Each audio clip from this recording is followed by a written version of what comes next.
अस्सलाम वालेकुम एवरीवन। जैसे कि आप सबको पता है कि गर्मियों के महीने शुरू हो गए हैं और सूरज ज़ोरों शोर से अपनी तपिश जो है वो बरसा रहा है। ऐसे में जो है हम मैदे की गर्मी दूर करने के लिए मज़ेदार सा शरबत तैयार करेंगे जो झटपट हो जाएगा। चलें वीडियो को स्टार्ट करते हैं। 1 पाव हमने बादाम लिया है, इसको अच्छी तरह से हमने धो लेना है ताकि तमाम मट्टी जो है इसके ऊपर से निकल जाए और इसको ओवरनाइट सोक करने के लिए हमने रख देना है। नेक्स्ट मॉर्निंग देखिए इसने अपना पानी जो है उसमें लेस और झाग छोड़ दी है और जो इसका छिलका है वो बिल्कुल मुलायम हो गया है। अगर आप चाहें तो 4 से 5 घंटे के लिए भी आप इसको भिगो के रख सकते हैं। ये देखिए हम साफ पानी में इसको भिगो रहे हैं। क्यों भिगो रहे हैं? हमने 2 घंटे के लिए इसको सोक करके रखना है ताकि जो बादाम है अपना तमाम रस इस पानी के अंदर छोड़ दे। हमने पानी को वेस्ट नहीं करना। हमने जूसर ब्लाइंडर के अंदर पानी के साथ ही बादाम डालने हैं और इसको दूध की फॉर्म में आने तक ग्राइंड करना है। प्यारा सा हमने पतीला लेना है, उसमें 1 कप भर के हमने पानी लेना है, तो उधर से 1 कप भर के हमने शक्कर का लेना है।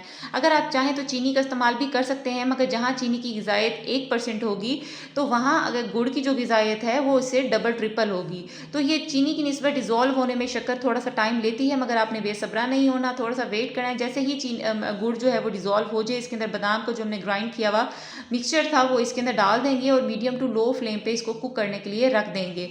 यहाँ ये बार बार कोशिश करेगा गर्म होने की सूरत में कि ये झाग बन के बाहर निकलने की कोशिश करे, मगर आपने इस जगह पे आके फ्लेम जो है इसको बिल्कुल मीडियम कर देना है या कम कर देना है। अगर फिर भी ये बाज ना आए तो आप फ्लेम को थोड़ी देर के लिए बंद भी कर सकते हैं ताकि ये अपनी जगह पे वापस चला जाए।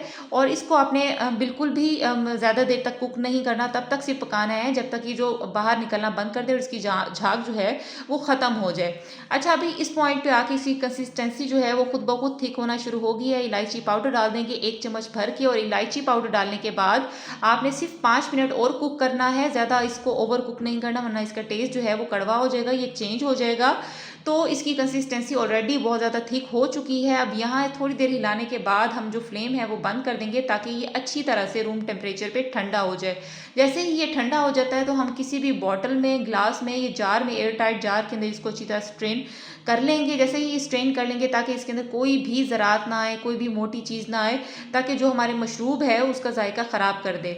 हमारा एक कंटेनर जो है आराम से बन गया था। ये देखिए आराम से इसका एक कंटेनर बन गया। आपने परेशान नहीं होना कि ये बहुत ज़्यादा मीठा है, क्योंकि हम सिर्फ थोड़ी सी क्वांटिटी में जो है इसको ग्लास के अंदर लेंगे। देख लें ये कितनी क्वांटिटी है और इसके अंदर बाकी पानी डालेंगे, वो आपके लिए इनफ होगा। ये स्क्वैश की सूरत में हमने इसको बनाया है और इसको स्टोर करके फ्रिज में 1 महीने के लिए रख सकते हैं। स्टोर करने के लिए हम क्या करेंगे, कोई भी लैमिनेशन पेपर या फॉइल पेपर लेके इसको ऊपर से कवर करेंगे, ऊपर से इसको ढक्कन ले लेंगे और ये 1 महीने के लिए आराम से स्टोर हो सकता है।